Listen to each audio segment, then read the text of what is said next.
보통 예배 때 우리 두 가지 우리가 이렇게 어떤 말들을 외워서 함께 고백하는 시간이 있습니다. 암송에서 그 시간은 바로 사도신경과 주기도문입니다. 사실은 저희 개신교는 이렇게 외울 게 그렇게 많지는 않습니다. 그런데 캐톨릭 같은 경우는 외울 게 많죠. 기도문이 딱 정해져 있고 또 그것을 보고 읽기도 하고. 그런데 저희 개신교는 좀 자유롭게 자기의 언어를 가지고 하나님께 나아가는 경우들이 많죠. 그런데 딱 정형화되어 있는 함께 고백할 수 있는 공동체로서 한 목소리로 고백할 수 있는 것이 두 개가 있는데, 하나는 사도신경이고 하나는 주기도문입니다.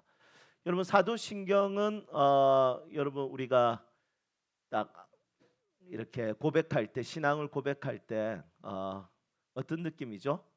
예배를 시작한다는 느낌이죠. 아, 이제 시작이다 이 생각 들죠. 네, 그래서 사도신경 보통 앞쪽에 들어갑니다. 말 그대로 사도신경은 함께 신앙을 고백하는 것이기 때문에 너무 중요하죠. 공동체의 신앙이기 때문에 만약에 이 교회가 이단인지 아닌지 궁금하다 싶으면 그 교회 주보를 보시고 사도신경이 있는지 없는지 보면, 없으면 거의 이단일 가능성이 100%는 아니지만 거의 이단, 한 99.8% 정도 이단이죠. 네. 거의 이단일 가능성이 높습니다. 어, 그렇다면 주기도문 이렇게 같이 고백할 때는 어떤 느낌입니까? 아, 이제 좀 이따 뭐하지 생각 들죠. 네, 이제 마치는 희망과 기대감, 이제 또 장 보러 갈 거 생각하고 또 이 끝나고 뭐 할지, 어떤 카페 갈지 생각하는 시간이죠. 그렇죠. 이 주기도문은 이렇게 보면 한 절 한 절이 정말 예수님께서 우리에게 가르쳐 주신 기도가 너무 멋있고 아름답다라는 생각을 하게 됩니다. 여러분, 외워 보실 수 있겠어요? 한번 같이 중간부터 외우라고 하면 우리 아마 다 못 외울 것 같아요. 맞죠? 그런데 처음부터 딱 외우면 우리 다 외울 수 있지 않습니까? 한번 같이 해보겠습니다. 시작. 하늘에 계신 우리 아버지, 아버지의 이름을 거룩하게 하시며 아버지의 나라가 오게 하시며 아버지의 뜻이 하늘에서 같이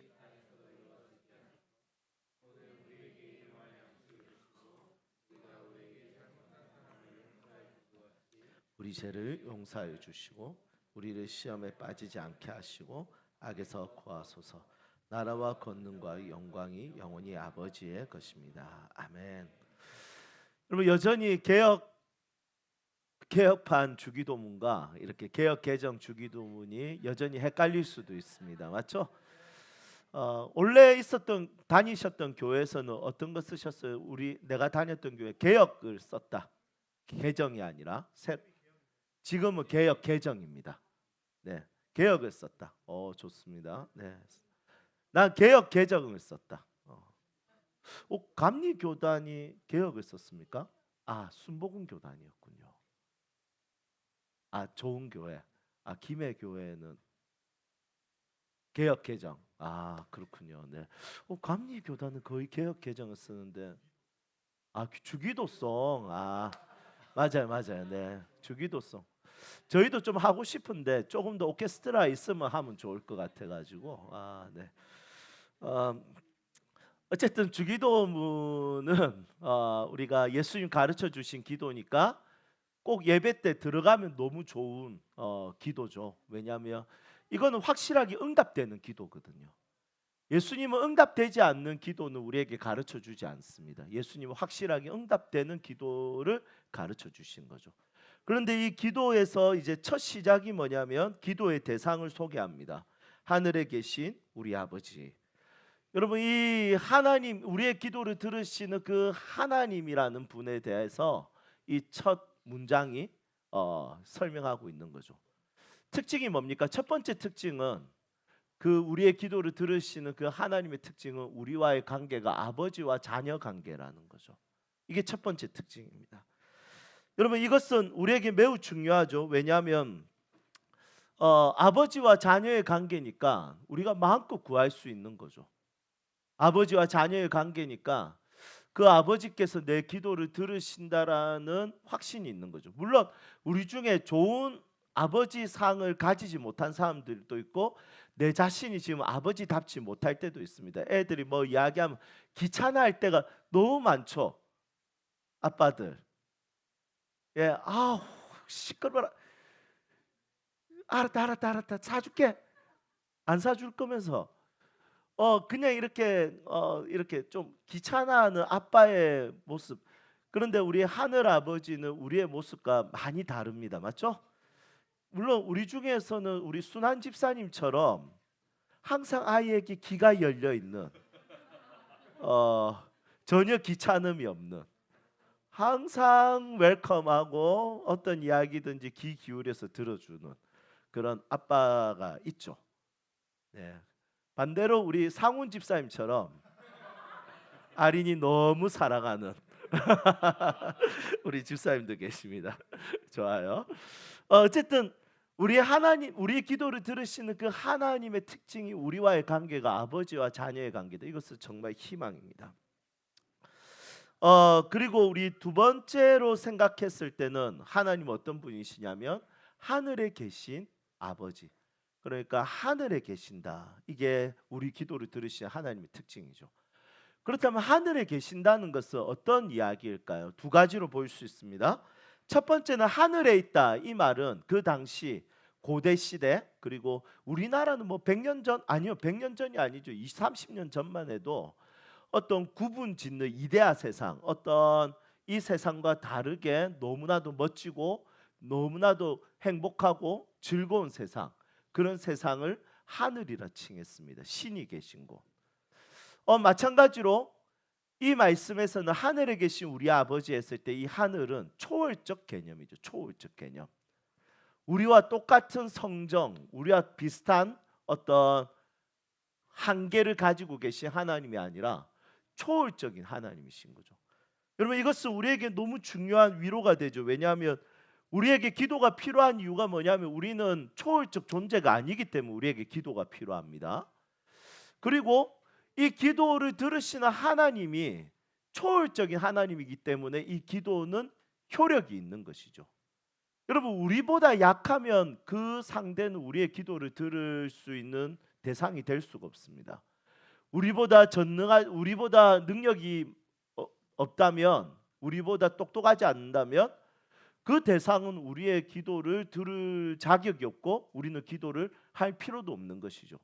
그런데 하늘에 계신 우리 아버지에서 하늘이라는 것은 초월적인 분이시기 때문에 나의 한계를 뛰어넘을 수 있고 나의 부족함을 채워줄 수 있고 나의 약함에 강함이 될 수 있는 하나님이시기 때문에 그 하나님은 우리의 기도의 대상이 될 수 있다는 것입니다.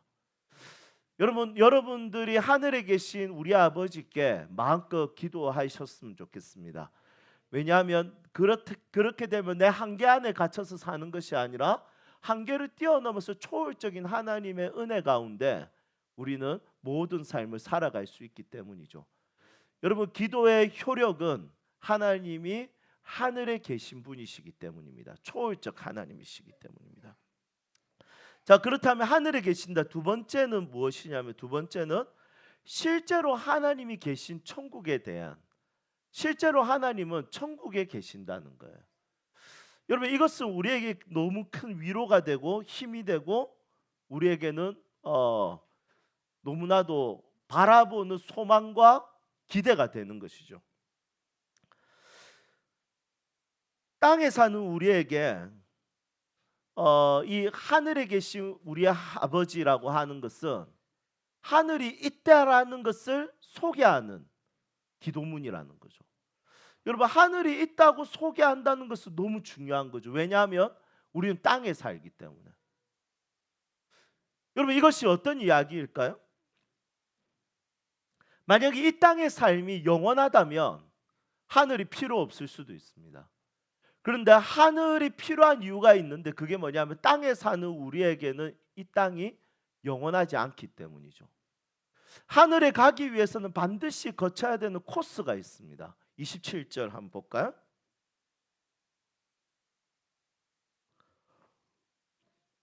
함께 읽겠습니다. 한 번 죽는 것은 사람에게 정해진 것이요. 아멘. 여러분, 하늘에 계신 우리 아버지라고 소개할 때 그 하늘은 초월적이기도 하지만 이 하늘은 실제적 공간을 나타내기도 합니다. 물론 우리가 하나님의 나라 했을 때 우리는 공간적 의미가 아니라 통치적 의미로 우리는 항상 기억해야 되죠. 바실레아 톤 우라논, 바실레아 톤 데우. 하나님이 다스리는 세상, 그것이 천국이죠. 그러면 이 땅도 천국이 될 수 있다는 것입니다. 그런데 이 말씀은 그것을 넘어서 실제하는 공간이 또 있다는 거죠. 그것은 어디냐면 하나님이 계신 곳인데 그곳이 바로 천국이라는 것입니다. 여러분, 우리가 어떻게 보면 바실레아라는 이 단어의 천국이 이걸로 우리가 새로운 하나님 나라를 보는 관점이 생겼지만 이것 때문에 우리가 실제로 존재하는 하늘이라는 공간, 천국이라는 공간, 하나님이 계신 곳이라는 이 공간에 대한 상실도 그게 별거 아닌 것처럼 여겨지는, 그게 뭐가 중요해? 하나님 다스리는 지금 이 세상이 천국이지. 맞아요. 그렇지만 여러분, 그것뿐만이 아니라 여전히 하늘에 계신 우리 아버지, 그 아버지가 계신 그 천국이 존재한다는 것, 이것은 우리에게 너무 중요한 이야기라는 겁니다. 왜냐하면 이 땅에 있는 삶은 사람이 한 번 죽는 것은 정해진 것이기 때문이죠. 천국에 들어가기 위해서 누구나 다 거쳐야 되는 과정이 있는데 그것은 죽는 것입니다. 만약에 우리가 죽지 않는다면 하나님은 땅에 계셔도 괜찮습니다. 이 땅의 공간이 전부이면 전부라도 괜찮습니다. 그런데 문제는 뭐냐면 이 땅의 시간은 한계가 있다는 것이죠. 땅의 시간이 한계가 있기 때문에 우리에게 필요한 것은 뭐냐면 새로운 공간이 필요하다는 것입니다. 그 공간에 대해서 이 주기도문에서 첫 번째 이야기하는 것은 뭐냐면 하늘이라는 단어를 쓴다는 것이죠. 여러분, 여러분들에게는 이 땅의 삶이 전부가 아니라는 것을 여러분들이 믿고 계세요? 그리고 그 새로운 공간, 우리에게 주어지는 공간, 이 공간은 여러분들에게 소망이 되세요? 사실은 죽음이라는 것이 너무 멀리 느껴져서 새로운 공간, 우리가 죽고 나서 가는 그 공간이 별거 아닌 것처럼 느껴질 수도 있습니다. 하지만 죽음은 피할 수 없습니다. 누구나 다 죽게 되는 것입니다.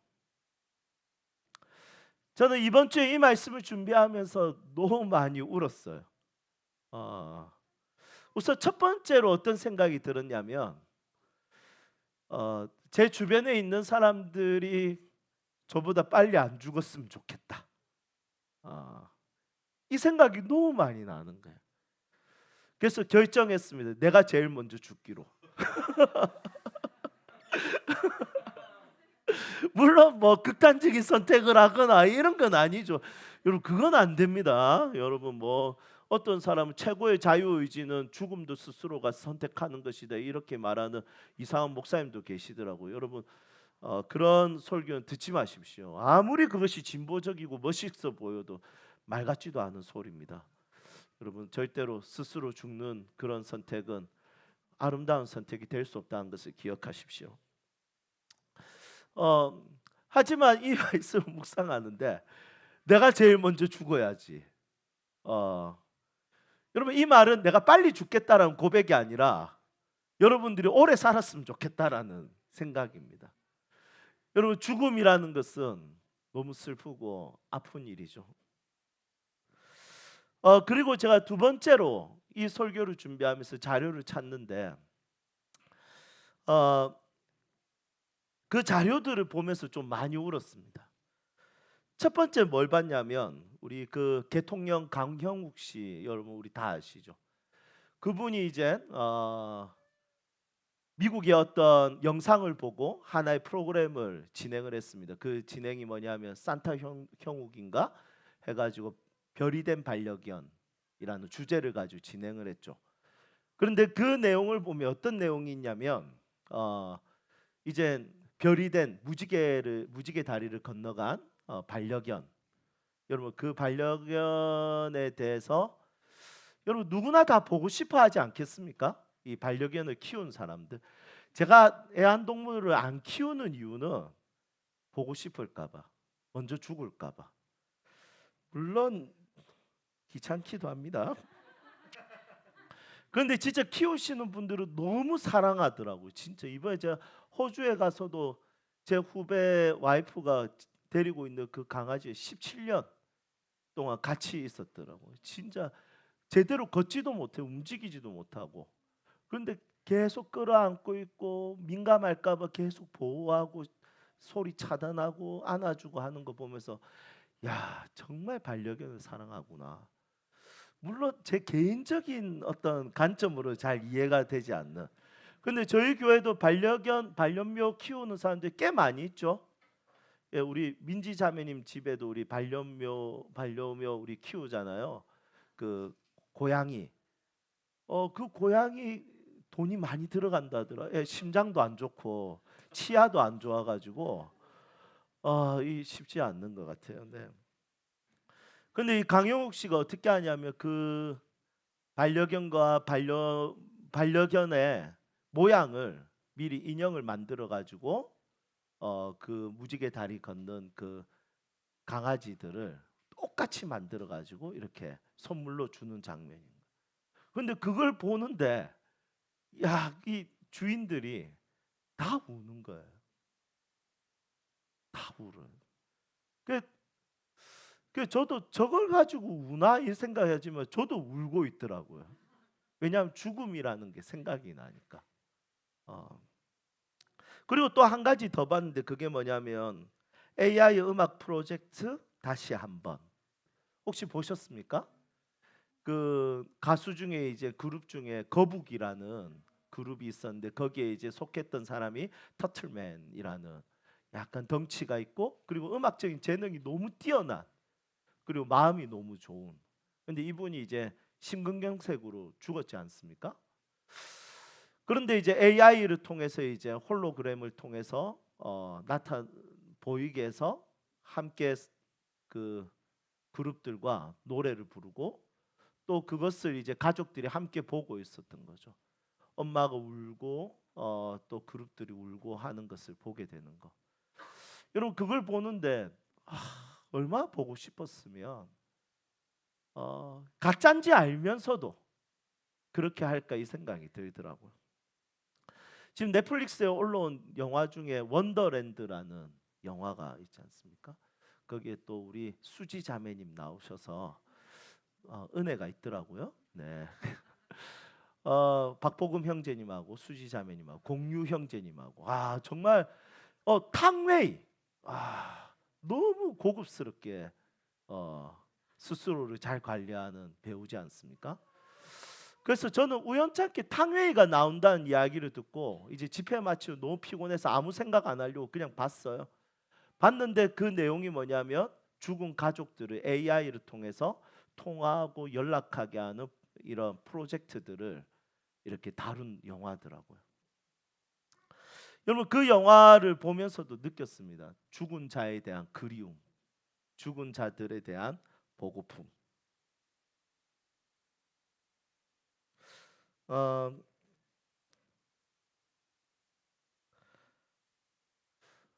여러분 우리에게 하늘나라가 특별한 것은 이 땅에 한계가 있기 때문이죠. 이 땅의 장소가 우리에게 영원한 곳이 아니기 때문입니다. 그래서 우리에게는 하늘나라는 너무 특별하고 그리운 사람을 다시 만날 수 있는 곳이고 우리가 사랑하는 하나님이 계신 곳이죠.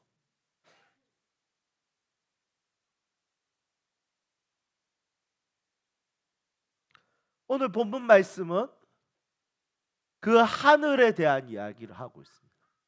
이 땅의 모세의 장막과 솔로몬의 성전은 전부 다 그 하늘의 장막, 하나님 나라, 그 천국의 모형이라고 이야기합니다. 그리고 그 천국은 우리 모두가 다 들어갈 수 있는 곳입니다. 왜냐하면 예수님께서 피 흘리심으로 모든 조건을 채우셨기 때문입니다. 한 번 죽는 것은 사람에게 정해진 것이요 그 이후에는 심판이 있으리라. 그런데 예수 그리스도로 인해서 우리는 그 심판 앞에서 우리는 충족이 되었고 우리는 누구든지 천국을 누릴 수 있게 되었다는 것이죠. 그리고 우리는 다 이 하늘나라에 들어갈 수 있게 되었습니다. 여러분, 이 히브리서 첫 번째 독자들은 지금 죽음을 두려워하는 상황이었죠. 죽음을 두려워하였기 때문에 그 하늘에 대한 예수 그리스도를 떠나고 다시 땅의 장막을 찾아가려고 했습니다. 다시 유대교로 돌아가려고 했습니다. 그들에게 히브리서 기자는 이렇게 이야기합니다.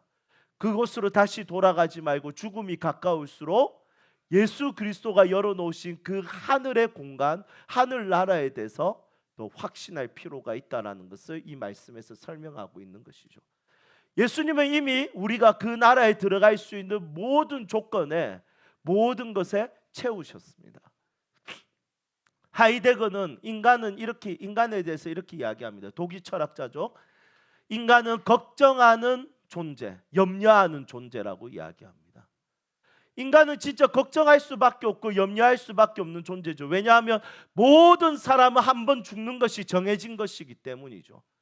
이 죽음 앞에서 떨지 않는 사람은 없습니다. 이 죽음 앞에서 우리가 가져야 되는 이별에 대해서 두렵지 않을 사람은 아무도 없을 겁니다. 우리 모두는 그리움과 두려움 속에 살게 될 것입니다.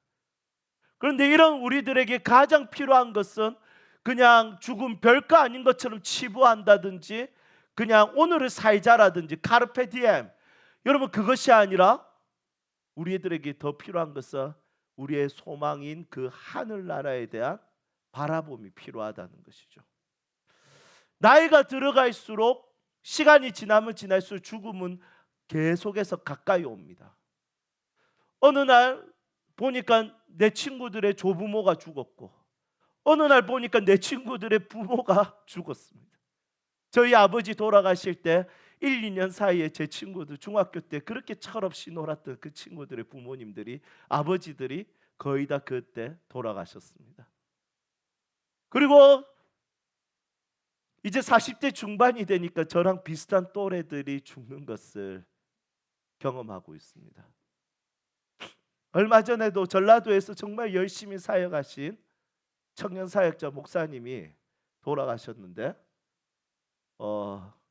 저랑 동갑이더라고요. 시간이 지날수록 죽음이 가까이 오고 내가 사랑하는 사람이 많아지면 많아질수록 죽음에 대한 두려움은 더 커지게 됩니다. 가족이 없을 때 내 혼자 살 때는 뭐 한 번 사는 인생 그냥 짧고 굵게 살지 생각했지만 나의 부모와 나의 사랑하는 아내와 내 사랑하는 자녀들 생각해 보니까 모든 것이 두렵고 모든 것이 쉽지 않습니다. 모든 것이 절망적이고 모든 것이 걱정거리고 염려거리입니다. 이런 세상 가운데 그리스도인들의 참된 위로와 기쁨과 즐거움은 우리 모두에게 열어놓으신 그 하늘나라라는 것이죠.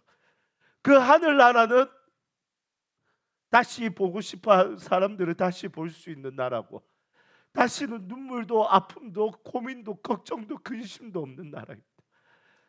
걱정하는 존재로 살다가 염려하는 존재로 살다가 그 나라에 들어가면 더 이상 걱정하는 존재와 염려하는 존재가 아니라 노래하는 존재로 하나님을 사랑하는 존재로 기쁨과 즐거움과 행복이 가득한 존재로 이 세상을 살아가게 된다는 것이죠. 여러분, 이 하늘나라를 소망을 삼고 하루하루를 여러분들의 삶 가운데 절망이 가득하고 절망의 그림자가 드리울 때도 이 소망의 빛 안에서 기쁘고 즐겁고 소망스럽게 살 수 있기를 주님의 이름으로 축복하고 싶습니다. 조선의 고종 황제는 암살이 두려워서 언더우드의 아내가 해주는 요리만 먹었습니다. 그것도 그 요리를 항상 금고로 배달을 했습니다. 결국에는 독이 든 식혜를 먹고 독살을 당합니다. 여러분, 한 나라의 황제가 한 나라의 왕이 여러분 독살이 두려워서 외국 선교사의 아내가 해주는 밥만 먹었습니다. 그렇죠. 결국에는 독살 당합니다. 죽음이라는 것은 누구에게나 두렵고 무서운 것입니다. 근데 우리 믿음의 선배들 한번 보십시오. 3세기 순교한 여성 그리스도인 페르페투아라는 여자가 있었습니다. 이 여자가 잡혀서 이제 죽게 되었을 때 옆에 있는 아버지가 이야기합니다. 야, 신앙을 부인하고 생명을 유지해. 너 살아나야 돼. 요청했습니다. 그때 이 페르페투아는 아버지한테 이렇게 이야기했습니다. 아버지, 옆에 꽃이 있죠? 아빠, 이 꽃을 뭐라고 부를까요? 꽃을 꽃이라 불러야죠. 저 사람들이 저를 그리스도인이라 부르며 저를 죽이는데 그리스도인을 그리스도인이라 부르죠. 뭐라고 부르겠어요? 저는 그리스도인입니다 하면서 원형 경기장에서 사자에게 뜯겨서 죽었습니다. 여러분, 이 여성은 죽음에 대한 두려움이 없었을까요? 죽음에 대한 겁이 없었을까요?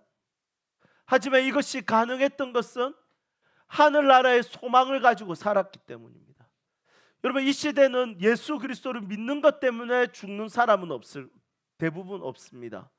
오히려 우리는 당뇨로 죽고 더 많이 먹어서 죽는 경우가, 너무 풍족해서 죽는 경우가 훨씬 더 많죠. 하지만 어떻게 죽든지 상관없이 죽음은 모든 자들에게 두려운 것이고 무서운 것입니다. 특히 주변에 사랑하는 사람들이 많아지면 많아질수록 더욱 그렇습니다. 이런 그리스도인들에게 이 땅의 소망은 과학이 될 수도 있겠지만, 의학이 될 수도 있겠지만, 아무리 생각해도 우리에게 주어진 새로운 나라, 하늘나라입니다. 여러분, 이 천국이 여러분들의 소망이 되기를 주님의 이름으로 축복합니다. 이제 말씀을 정리하겠습니다. 청교도 신학자 존 오웬 목사님이 책을 썼는데 그 책 제목이 굉장히 독특합니다. Death of Death in the Death of Christ. 네. 죽음을 이야기하는데 밝아지네요. 여러분, 책 제목이 특별하지 않습니까? 이 죽음이라는 단어가 너무 많이 들어갑니다. Death of Death in the Death of Christ. 여러분, 무슨 뜻입니까? 그리스도의 죽음 안에 있는 죽음이 죽었다. 우리나라 책으로 번역된 것은 그리스도의 죽음 안에서 죽음이 사형당했다. 여러분, 이렇게 번역되어 있습니다. 여러분, 우리 인간들의 육체적인 죽음의 아픔에 대한 두려움은 사실은 정서적 죽음이 생기는 거죠. 정서적인 두려움과 아픔이 생기는 겁니다. 만약에 정서적으로 그게 크게 다가오지 않는다면 죽음이라는 것은 별게 아닐 수도 있습니다. 하지만 내 주변의 사람들이 죽거나 내가 죽는 것을 생각할 때 우리는 항상 두려운 것은 뭐냐면 정서적인 죽음이죠. 그런데 이 정서적인 죽음이 그리스도의 십자가 안에서 그 죽음이 사형당했습니다. 그리스도께서 모든 죽음을 십자가에서 담당하셨습니다. 우리는 이제 죽음 앞에서도 기쁨과 즐거움으로 이 죽음을 맞이할 수 있는 근거를 가진 자들입니다. 예수 안에서 이 즐거움과 기쁨이 여러분들 삶에 있기를 주님의 이름으로 축복하고 싶습니다. 옆에 있는 사람들과 인사할까요? 나보다 먼저 죽지 마세요. 인사합시다.